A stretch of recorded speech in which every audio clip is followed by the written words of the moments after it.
Well, I think this last question might shed some light on how you arrived at your leadership philosophy. But can you tell me a little bit about your personal leadership journey? Yeah.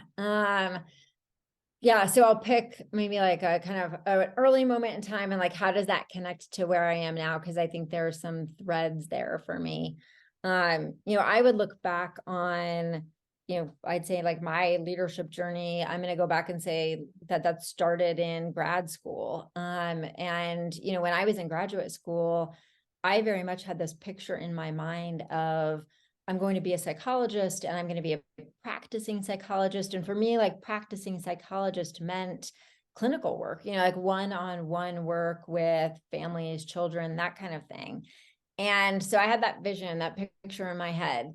And as I was going through grad school, I, kind of recognized that wasn't really, like that wasn't really going to be the thing that I wanted to do. And the way I recognized it is I had an internship with a really outstanding mentor who all of her work, the place that I was interning, was entirely focused on organizational culture in schools with leadership teams.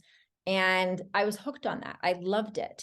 But it felt to me like, oh my gosh, I'm going to make this like scary pivot. I'm going to shift from the picture I had held of myself as what it meant to be a psychologist to this new kind of unknown path that's much more organizational psych. And now I look back on it and I think, okay, that's like not such a big deal. But in the moment, like at that time, that felt like this kind of sharp left turn.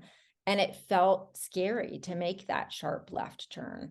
And, so I would say like one theme that has held up for me is do it afraid. Like I had to like be okay with making that shift, even though I was afraid, even though it felt like unknown and uncertain. And I had a mentor who has, continues to be in my life, who like was a guide and a coach and was that person who, could say like, yeah, like, this is a field and yes, you can do this and you can make this shift and it's, like you'll be fine.